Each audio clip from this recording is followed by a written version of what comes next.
Meus queridos irmãos, meus amados, muito boa noite, na graça e na paz do nosso Deus e Salvador Jesus Cristo. Aqui quem fala é o pastor Reinaldo Ribeiro, seu amigo, seu servo.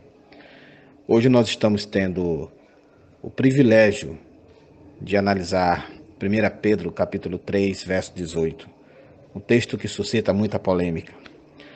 E nós recebemos com muita alegria e percebemos também com muita alegria, ao verificar toda a produção ao longo do dia, tudo aquilo que foi dito pelos irmãos, nós conseguimos entender que, graças a Deus, a visão que tem sido estabelecida aqui é basicamente a mesma e perfeitamente fundamentada nas Sagradas Escrituras, e nós aqui estamos apenas para corroborar com tudo isso, deixando a nossa muito humilde contribuição a esse tema, onde nós iremos dissecar de maneira pormenorizada, porém resumida, aquilo que muito singelamente, mas com muita sinceridade, nós entendemos desta passagem. 1 Pedro capítulo 3, verso 18, e a primeira pergunta é: quem são os espíritos em prisão narrados nessa passagem? Vamos ler a passagem, né? É muito importante nós começarmos com a leitura da Bíblia. Eu queria que os irmãos estivessem com suas Bíblias abertas, juntamente conosco, para que nós pudéssemos, assim, analisar o que diz as Escrituras. 1 Pedro 3, de 18, vamos ler até o 21, em nome de Jesus. Cristo morreu uma única vez pelos pecados, o justo pelos injustos, para conduzir-vos a Deus. Morto sim na carne, mas vivificado no Espírito, no qual também foi, e pregou aos espíritos em prisão, os quais noutro tempo foram desobedientes, quando a longanimidade de Deus aguardava nos dias de Noé, enquanto se preparava a arca, na qual poucos, a saber, 8 pessoas, foram salvos através da água. Como já foi dito, e é muito importante que nós ressaltemos aqui, basicamente, há 3 grupos que disputam esse texto no intuito de abonar as suas doutrinas. O grupo espírita, para aceitar a existência de espíritos desencarnados, a famosa encarnação, etc. O grupo evangélico, que advoga a imortalidade inerente da alma. Já os católicos, o terceiro grupo, se apoiam nesses versos para, entre aspas, provar o purgatório. Assim, muitos entendem que no espaço entre a sua crucificação e ressurreição, Jesus teria pregado aos supostos espíritos desencarnados dos antediluvianos. Efetivamente, meus amados, esse texto ele deve ser analisado sob a luz de outros textos paralelos para se descobrir a verdade e o que pretendia Pedro com a sua explanação.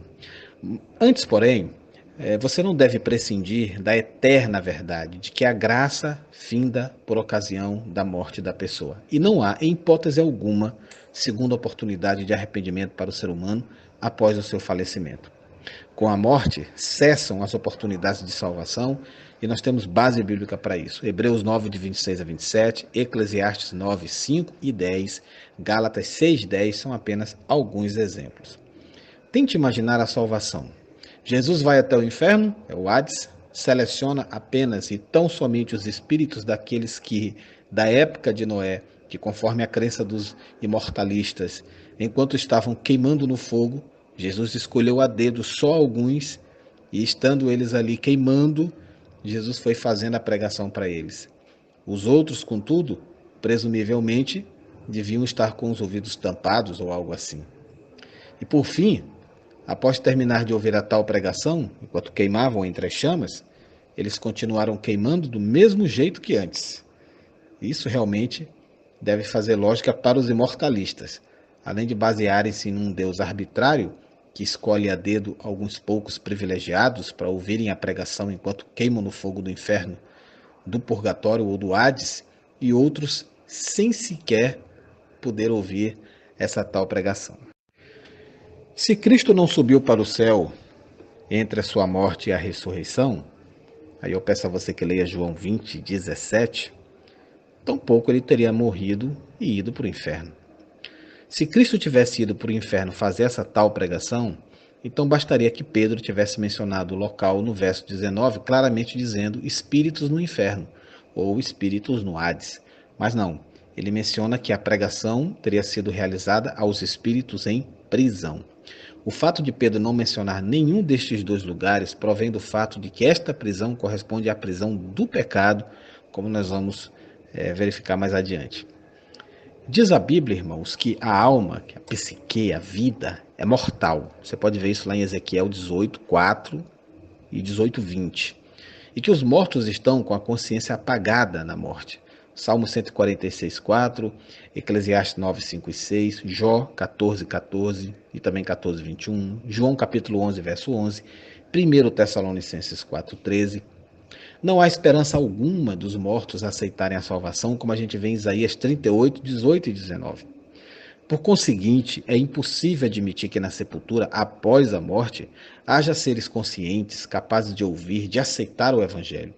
Pior ainda, com referência aos contemporâneos de Noé, que foram afogados pelas águas do dilúvio.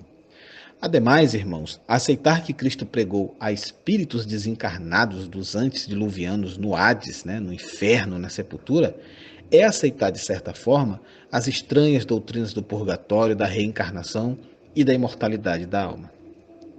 Fosse também verdade que tal pregação se deu, nós teríamos que admitir que Jesus agiu com parcialidade, ou seja, ele teria concedido uma segunda oportunidade de salvação aos pecadores dos tempos de Noé, mas negou esse privilégio aos demais pecadores de outras gerações. Se fosse o caso, até Lúcifer, assim teria razão de reivindicar uma segunda chance de perdão. Ora, irmãos, o próprio Senhor assegurou que o único pecado que não tem perdão é o pecado contra o Espírito Santo, como está lá em Mateus 12, 31. E esse pecado é a resistência sistemática e deliberada à transformação proposta pelo Espírito de Cristo. A pessoa que comete tal pecado está selada para a perdição. Os antediluvianos tiveram 120 anos de graça, isso está em Gênesis 6,3. Durante todo esse tempo, Deus apelou insistentemente aos seus corações através do pregoeiro da justiça, Noé, como está em 2 Pedro 2,5. E estes, rebelados, resistiram, recusaram a longanimidade do Senhor, até que a paciência divina esgotou-se e assim eles cometeram o pecado imperdoável.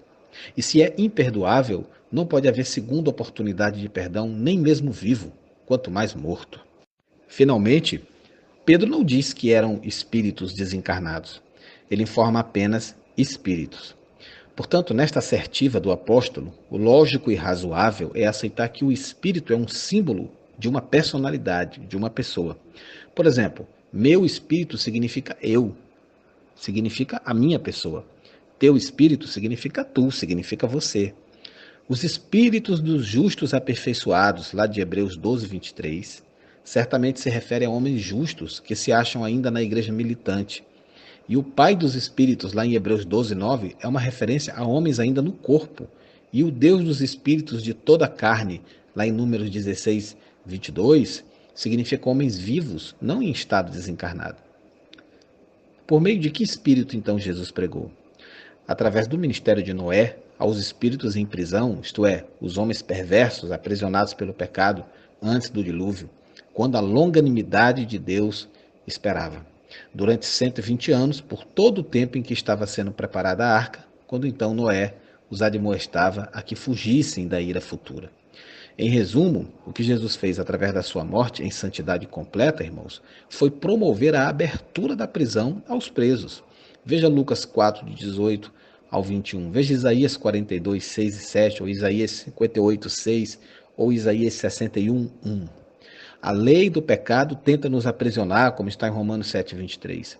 O pecado é a prisão de Satanás. Quem morre no pecado está irremediavelmente preso até o juízo final, como consta em Hebreus 9, 27.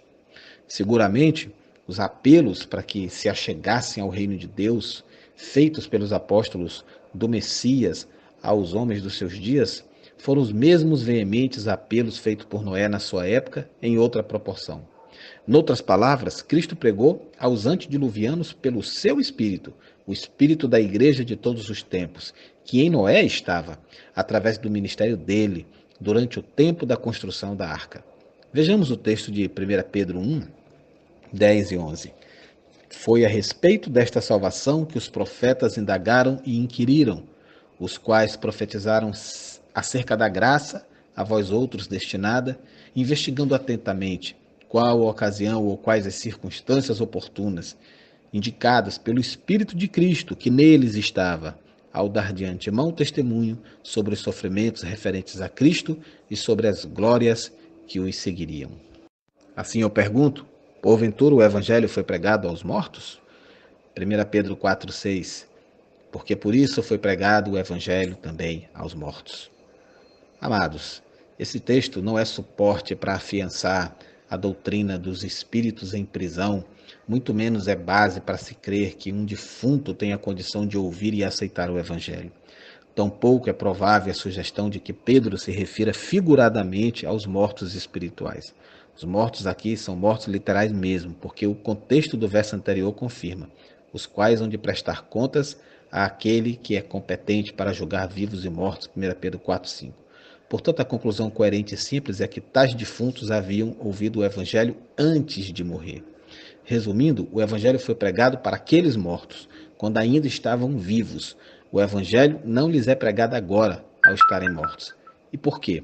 Porque os mortos estão inconscientes, como está lá em Eclesiastes 9,5, e a Bíblia não se contradiz. A mensagem da salvação é apenas para os vivos, segundo aos Coríntios 6, de 1 a 2. Como cooperadores de Deus, insistimos com vocês para não receberem em vão a graça de Deus, pois ele diz: no tempo aceitável te escutei e no dia da salvação te socorri. Eis aqui agora o tempo aceitável, eis aqui agora o dia da salvação. Aqui fica claro que a pregação para a salvação é no tempo chamado hoje. Depois da morte não existe qualquer chance de ouvir a pregação a fim de ser salvo, porque é hoje, é agora, o tempo aceitável, o dia da salvação.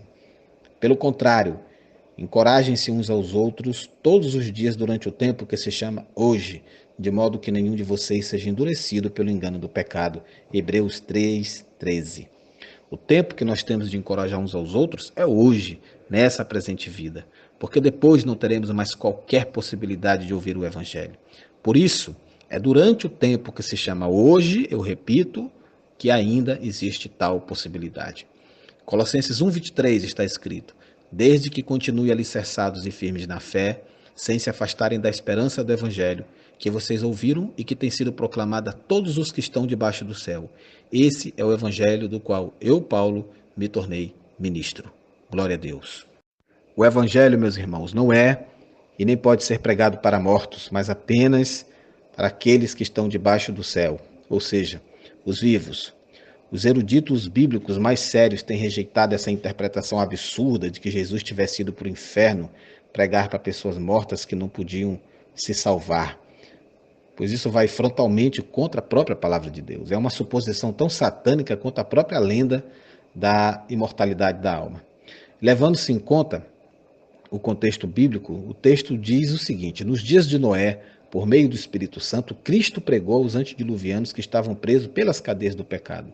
E quais eram essas cadeias, irmãos? O próprio Jesus responde: o Espírito do Senhor está sobre mim, porquanto me ungiu para anunciar boas novas aos pobres, enviou-me a proclamar libertação aos cativos, restauração da vista aos cegos, para pôr em liberdade os oprimidos, para proclamar o ano aceitável do Senhor. E fechando o livro, devolveu ao assistente, sentou-se, e os olhos de todos na sinagoga estavam fitos nele. Então começou a dizer-lhes: hoje se cumpriu esta escritura aos vossos ouvidos. Lucas 4, de 18 a 21. Vimos que Jesus compreendia que a sua obra terrena implicava principalmente em dar abertura da prisão aos presos. Ora, de qual prisão Jesus estava falando? Da prisão espiritual, naturalmente.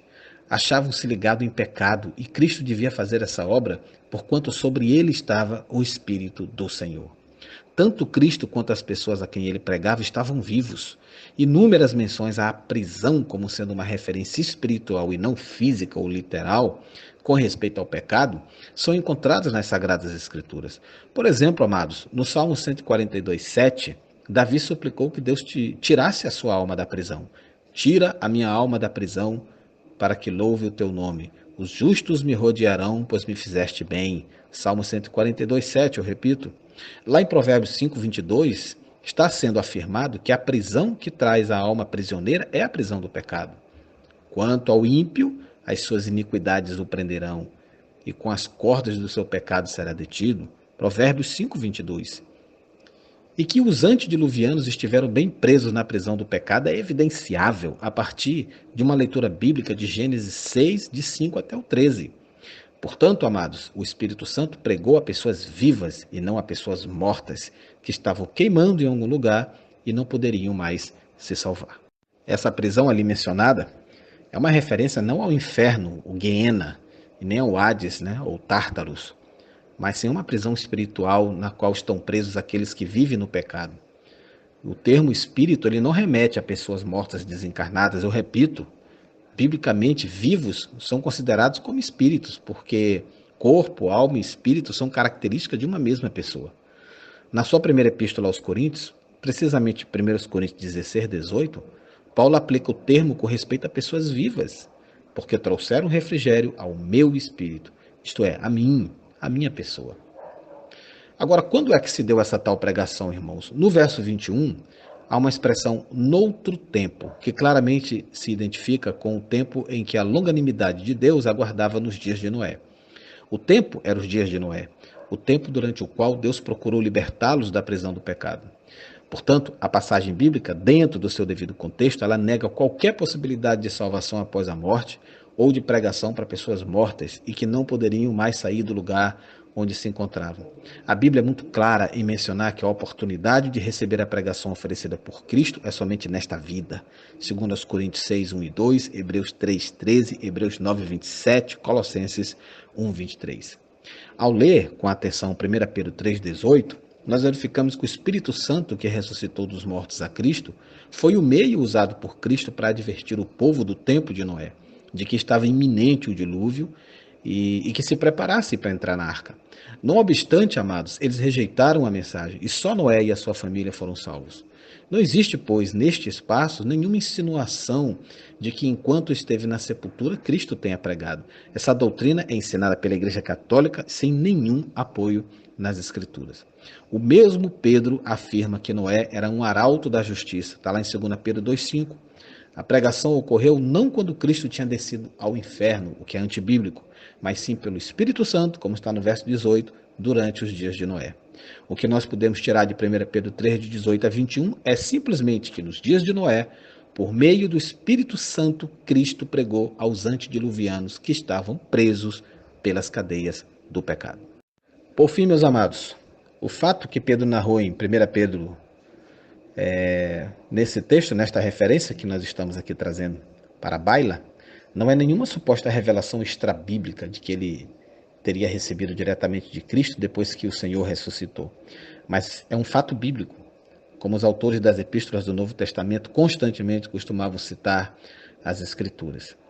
Que o Espírito Santo pregou por meio de Noé e de sua família àqueles antediluvianos que não aceitaram a pregação, isto é um fato bíblico. Em outras palavras, Pedro citou um fato escriturístico, sendo que ele mesmo afirmou ser Noé um instrumento de Deus para a justiça na terra na sua época, como a gente vê em 2 Pedro 2,5. Pedro não foi além do que está escrito, como 1 Coríntios 4,6 fala, muito pelo contrário, ele narrou algo que a Bíblia conta, e nós devemos sempre fazer o mesmo. Agora, amados, para fechar, e quanto ao tal batismo pelos mortos? Esse mesmo texto de 1 Pedro é muito utilizado predominantemente pela perigosa seita dos Mórmons e algumas outras seitas menores desconhecidas para balizar esta grave heresia. Mas o que seria o batismo pelos mortos? É o batismo por procuração, alguém que poderia ser batizado em favor de uma outra pessoa morta? No caso dos Mórmons, eles trabalham para levantar até a genealogia das pessoas com o propósito de batizar seus antepassados. E eles costumam usar com muita ênfase 1 Pedro 3, mas também 1 Coríntios 15, 29, tentando substanciar essa crença. Mas todos nós sabemos que o tema do capítulo 15, meus queridos irmãos, de 1 Coríntios, é a ressurreição, porque ainda havia confusão na igreja de Corinto sobre essa doutrina. O apóstolo Paulo mostra que até os de fora, que não conhecem a Cristo, admitem a doutrina da ressurreição. Caso contrário, não se batizariam pelos mortos. Por isso, nós dizemos que essa doutrina mormonista de se batizar pelos mortos, ela não é cristã. Veja que o apóstolo ele usa a terceira pessoa do plural, os que se batizam pelos mortos. O apóstolo não se identifica com esse grupo de pessoas. A palavra de Deus é claríssima quanto ao fato depois da pessoa morrer. E como aos homens está ordenado morrerem uma só vez, vindo depois disso o juízo, Hebreus 9, 27. Depois da morte vem o juízo e ponto final. Não tem mais jeito. Sabemos que provavelmente foi Paulo o autor da carta aos Hebreus e ele não iria se contradizer numa doutrina bíblica. Se a interpretação dos mormons for correta, a Bíblia estará se contradizendo e é lógico que isso não acontece. Na verdade, o que ocorre no meio mormon é mais uma prática maligna para desvirtuar as pessoas da necessidade de ter um compromisso hoje com Deus. Meus amados teólogos da verdade, meus amigos e meus irmãos que me ouvem nesse presente momento, nada que não seja verdade de Deus ficará de pé. Nós precisamos pedir a humildade que só o Espírito de Cristo pode nos dar para reconhecer que temos sido fortemente enganados por meio de muitas heresias durante muito tempo e outras tantas e até piores nos dias atuais. Porque o espírito do anticristo não poupou esforços para desviar a noiva da rota e ainda mais ele o fará nestes dias finais.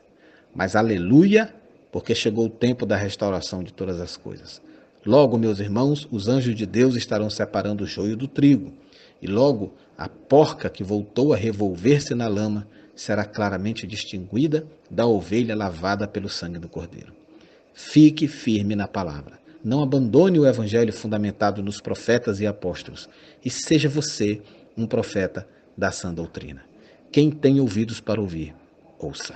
Um forte abraço e que o Senhor nos abençoe, em nome de Jesus.